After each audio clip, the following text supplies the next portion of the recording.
tulisan-tulisan Prancis ya, misalnya ini Pedehom les peuples issus des affaires de après les esprits de les années Syria ya, halaman berapa ini ya, tulisan dari J. Wisernan di Genesis 10 ya, tulisan-tulisan para peneliti, kalian boleh cek nanti ya, tadi sudah di capture ya. Silakan Ovid. Halo Pak Elia. Ya, silakan. Sejahtera.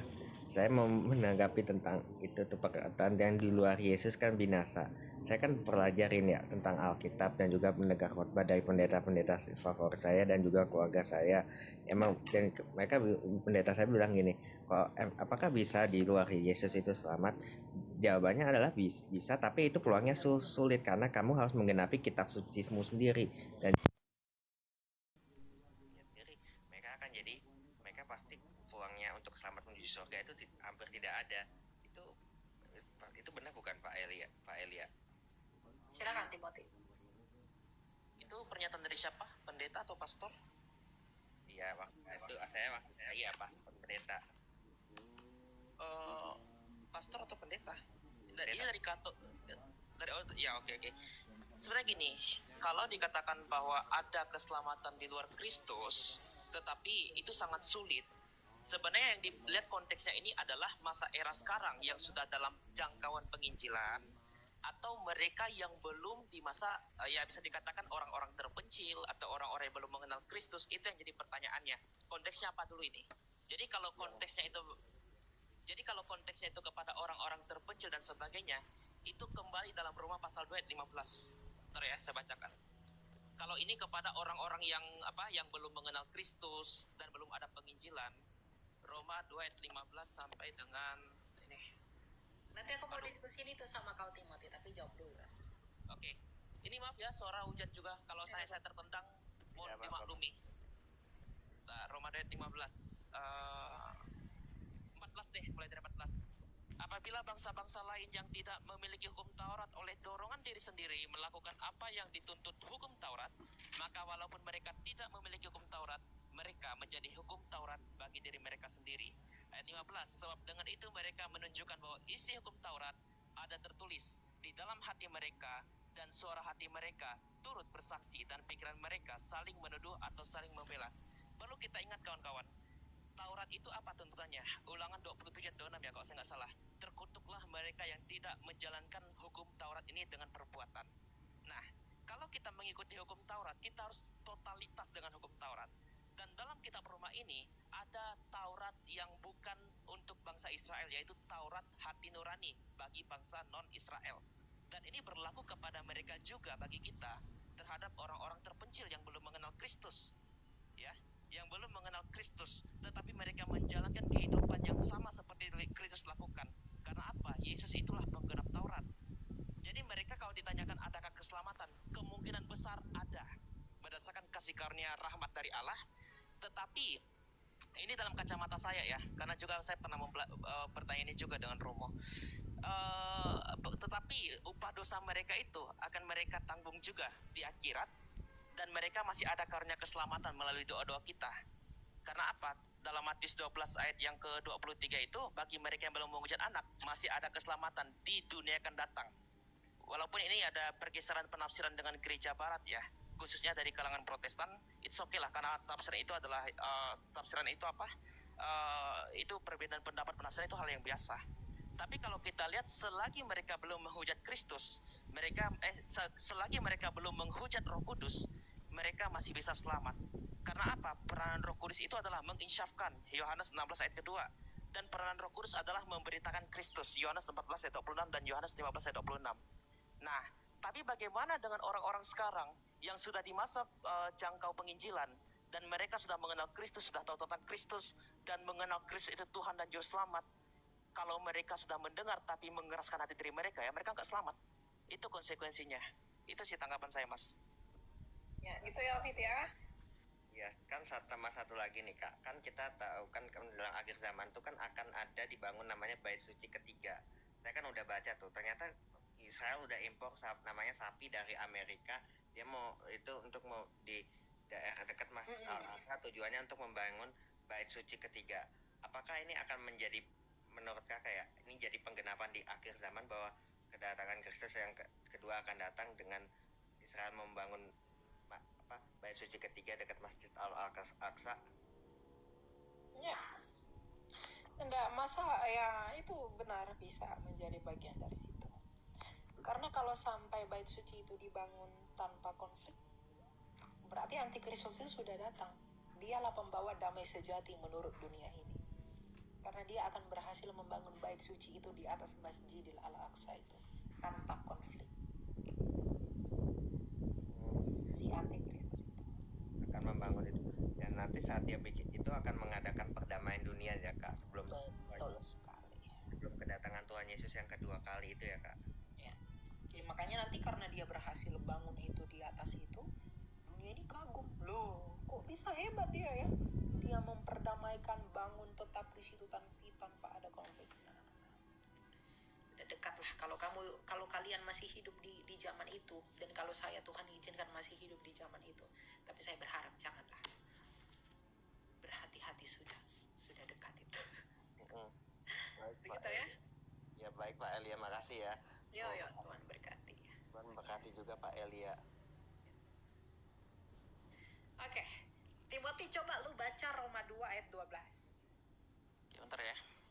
Roma 2 ayat 12. Oh ya, shalom. Ya, sebentar ya. Iya, ayat 12 ya. Coba.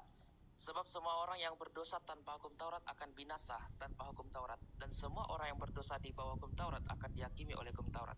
Apa yang jadi pertanyaannya? Sebab semua orang yang berdosa tanpa hukum Taurat akan binasa. Berarti kesimpulannya, orang yang berdosa tanpa hukum Taurat itu akan binasa. Gimana? Orang yang berdosa tanpa hukum Taurat itu akan tetap binasa enggak? Orang yang berdosa tanpa hukum Taurat? Ya, mereka akan binasa. Ulangan 27 ayat 26 kan sudah dikatakan, terkutuklah mereka yang tidak menjalankan hukum ini dengan setia. Kan karena itu juga ya, yang dikatakan Galatia 3 ayat 13, mulai dari ayat 11-nya yang dikatakan, ini mengutip Ulangan 27. Barang siapa yang melanggar Taurat itu, mereka menjadi kutuk, dan Kristus mengambil kutuk kita dari hukum kutuk itu. Nah, jadi kalau dikatakan bahwa mereka, ya kalau tanpa hukum Taurat ya, mereka itu akan binasa. Ya. Karena hukum Taurat melarang ini, melarang itu, melarang ini, dan melarang itu. Cuma tugas Taurat ya hanya untuk memberi peringatan saja. Betul. Oke, sepakat sama-sama. Ya.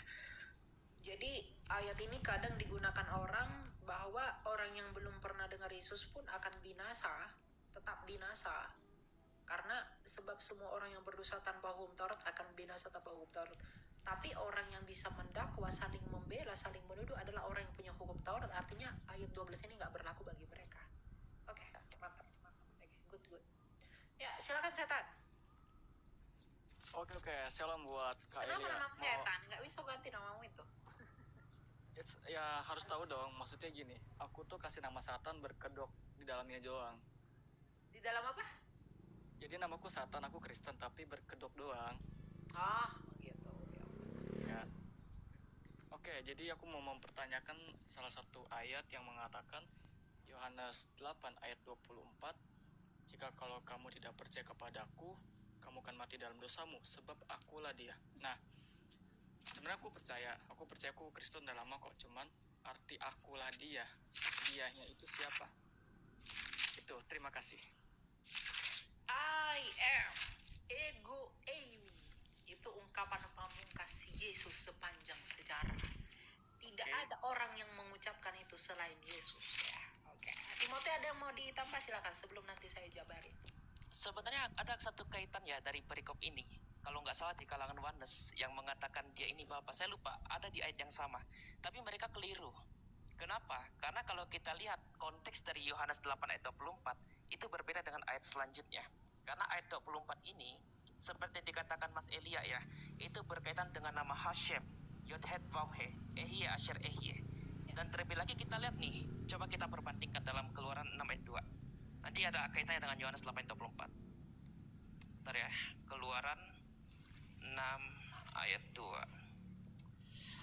telah menampakkan diri kepada Abraham, Ishak, dan Yakub sebagai Allah yang Maha Kuasa. Tetapi dengan namaku Hashem, Yod-Het-Vav-He, aku belum menyatakan diri. Setelah Yesus Hashem mengatakan, akulah Allah Abraham, Allah Ishak, Allah Yakub, tapi dia belum menyatakan diri.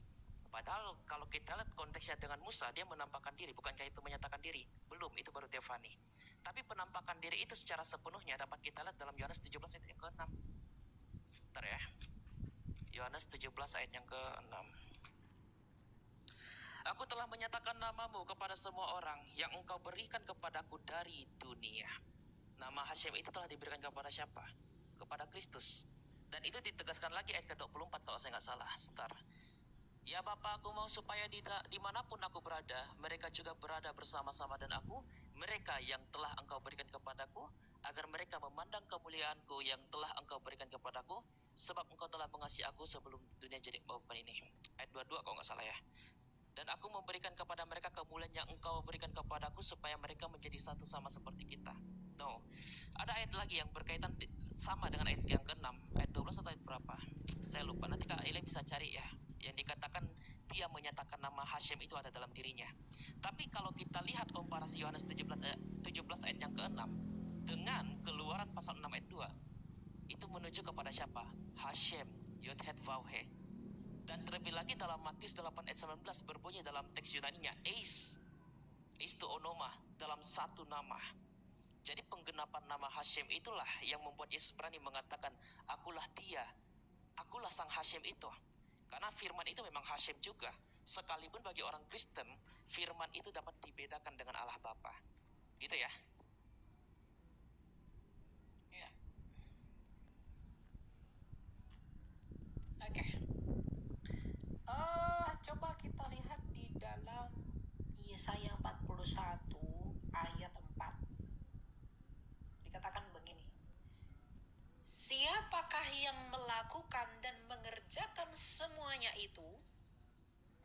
Dia yang dari dahulu memanggil bangkit keturunan-keturunan aku Tuhan.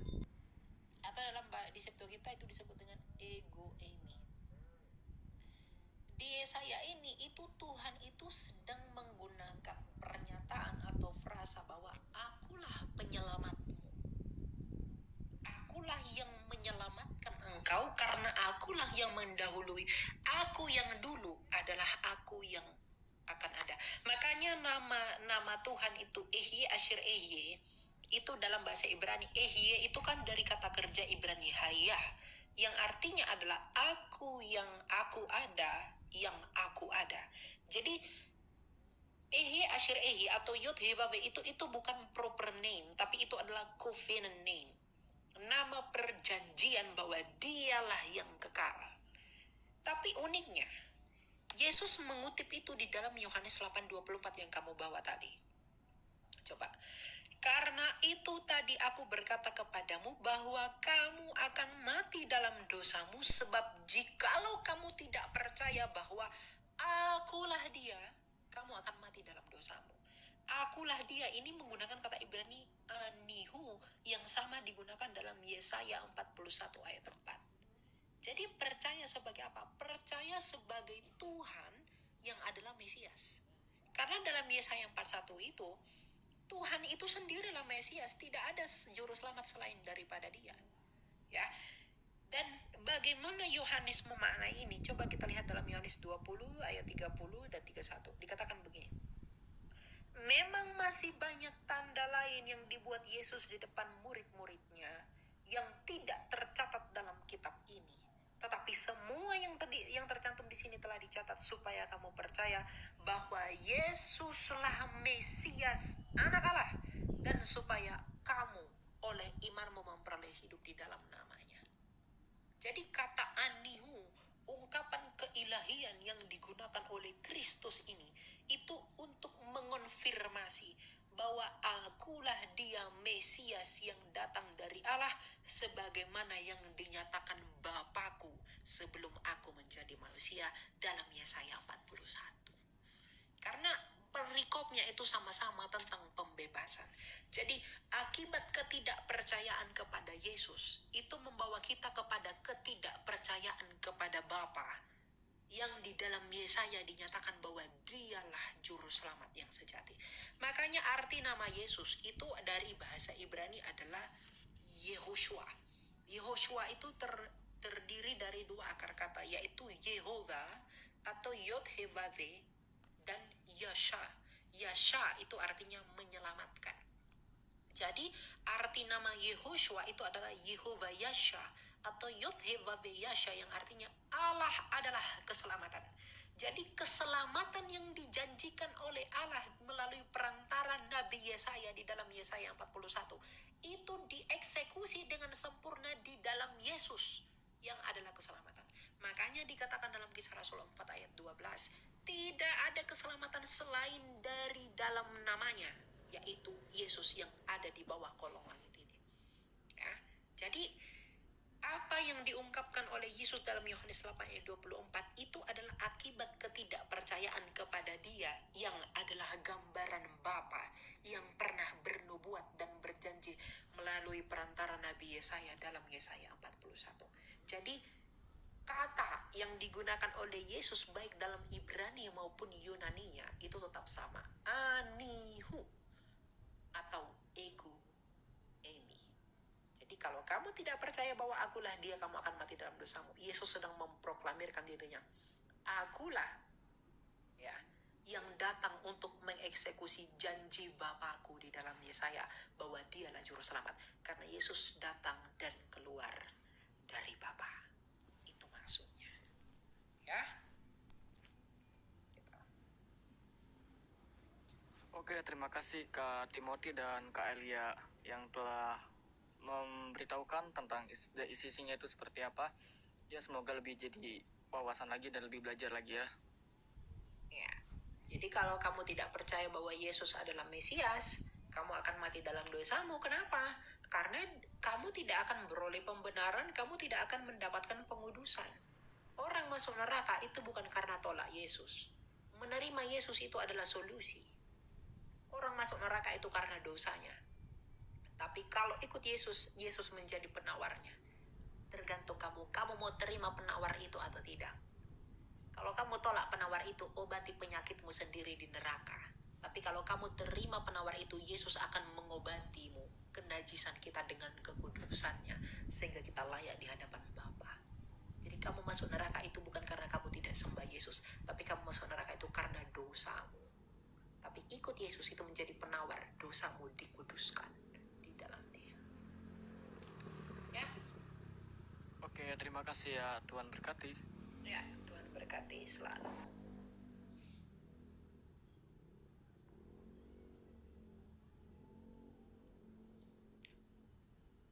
Banyak kali Timothy yang mau naik ini. Jawablah itu ya. Cari yang muslim aja dulu. Muslim. Oh, ya udahlah. Shalom, Ya, shalom, silakan Pak. Timothy. Saya cuma mau menyampaikan saya berterima kasih kepada Tuhan Yesus Kristus karena menghadirkan kalian-kalian dalam dunia maya, dipakai oleh Tuhan secara luar biasa. Maya, berdoa kiranya kasih karunia dan hikmat yang dikerjakan oleh Roh Kudus di dalam nama Yesus Kristus tetap menyertai kalian maju terus ya, sebab kalau sibuk dengan Tuhan di masa muda, Tuhan pasti akan sibuk dengan kalian di masa tua kalian nanti. Amin. Itu saja yang saya sampaikan. Tuhan Yesus Kristus memberkati kalian. Tetap semangat. Jadi laskar Kristus. Haleluya. Amin. Ya, terima kasih Pak Bos. Ya, Tuhan berkati ya Pak ya. Selalu Pak Push. Ya oke, silakan Pak, enjoy saja. Ada yang mau disampaikan Pak? Mau dipertanyakan? Ya, silakan. Silakan yang lainnya dulu, saya dengar dulu. Bapak tidak mau bertanya? Ya, Apa Bapak tidak di dalam Yesus? Kalau begitu. maknanya siapa yang meyakini bahwa Yesus itu adalah Mesias, itulah jalan yang lurus. Maknanya manusia juga harus mengikuti jalannya, harus menyerahkan dirinya kepada Tuhannya. Itu abangku. Bapak mengasihi Yesus enggak, Pak? Ya, Bapak mengasihi Yesus enggak? ya. Tapi Bapak mengasihi Yesus, melakukan perintah Yesus enggak? Apa perintahnya itu? Beri diri dibaptis. Jadi menurut saya baptis atau syahadat di dalam Islam itu penyerahan total kedagingan atau keakuan manusianya kepada Tuhannya, begitu abangku. Berarti tidak mengasihi Yesus dong kalau tidak mengikuti perintah Yesus. Mengikuti jalannya para rasul-rasul itu. Mengikuti jalan para rasul. Oke lah kalau begitu. Oke. Lanjut yang lainnya. Iya. Baiklah, ya mungkin yang Bapak percaya adalah Yesus lain, tapi tidak apa-apa. Ya, silakan Israel, silakan. Sejahtera, selamat siang Kak Hele. Jadi boleh bertanya tadi tentang Yohanes 19 ayat 11, boleh dijelasin? Yohanes 19 ayat 11, ya. Silakan Timothy. Ya, dia dulu ya. Timothy Yohanes 19 ayat 11. Saya juga mau buka. Oh, turun dia. Ya udah saya saja ya. Kita buka Yohanes 19 ayat 11. Surat Rasul. Mana ini Yohanes ini?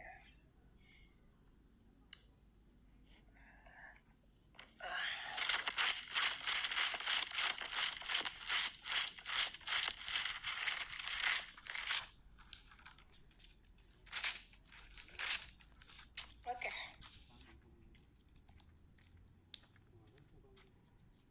Yesus menjawab mereka. Yohanes 19 ayat 11 kan, bro?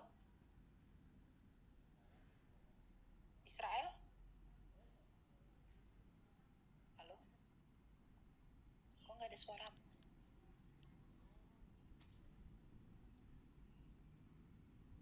Suaranya nggak ada ya? Atau suara saya nggak ada? Speaker saya tidak ada suara. Abang Elia ada. Yohanes 19 ayat 11. Ada. Yohanes 19 ayat 11. Oke. Sebentar. Yesus menjawab, engkau tidak mempunyai kuasa apapun terhadap aku jikalau kuasa itu tidak diberikan kepadamu dari atas. Sebab itu dia yang menyerahkan aku kepadamu lebih besar dosanya. Ya, apa yang mau Bapak tanyakan kepada hal ini? Siapa yang berkuasa di atas Pilatus menyerahkan Yesus? Dan dia yang menyerahkan itu lebih siapa itu yang dosanya lebih besar daripada Pilatus? Terima kasih. Oke. Sebentar ya. Oke. Kita baca mulai dari ayat 8. Ketika Pilatus mendengar perkataan itu, ia makin takut. Lalu ia masuk lagi ke dalam istana gubernur dan berkata kepada Yesus, dari manakah asalmu? Ya.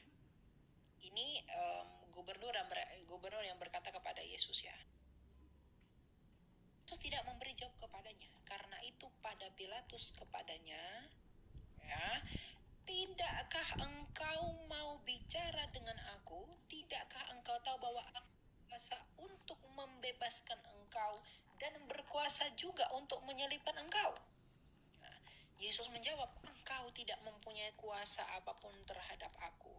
Jikalau kuasa itu tidak diberikan kepadamu dari atas, sebab itu dia yang menyerahkan aku kepadamu lebih besar.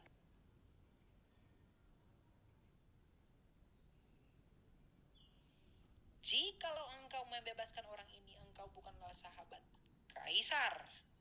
Setiap orang yang menganggap dirinya sebagai raja, ia melawan Kaisar. Nah, orang banyak memahami ayat ini, mereka berpikir bahwa dia yang berkuasa menyerahkan aku itu artinya bapaknya. Ya, artinya kalau bapak itu tidak beri kuasa kepada siapa tadi? Jikalau kuasa tidak kepadamu tidak diberikan dari atas, ini bermaksud kepada Allah sang Bapa. Ini tidak bermaksud kepada Allah sang Bapa. Itu ada dua penafsiran. Yang pertama, orang-orang mayoritas penafsir itu mengatakan bahwa dia di sini itu merujuk kepada mahkamah agama, ya, Sanhedrin yang menuntut Kristus untuk diadili di dalam otoritas Roma. Ya. Nah, kemudian yang kedua, orang-orang menafsirkan itu sebagai kaisar. Ya, karena di ayat 12 ini dikatakan, jikalau engkau membebaskan orang ini, engkau bukanlah sahabat kaisar. Setiap orang yang menganggap dirinya sebagai raja, ia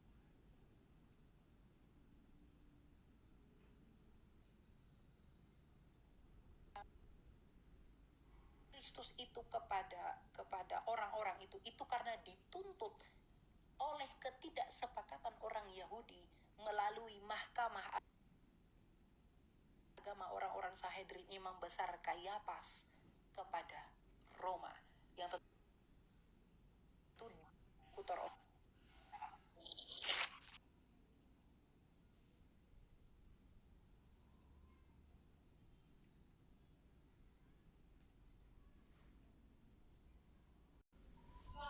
Ini kan jadi pertanyaan, Kak. Engkau tidak mempunyai kuasa apapun terhadap aku jikalau kuasa itu tidak diberikan kepadamu dari atas. Memang orang Romawi jajahannya Israel, Kak? Kan enggak.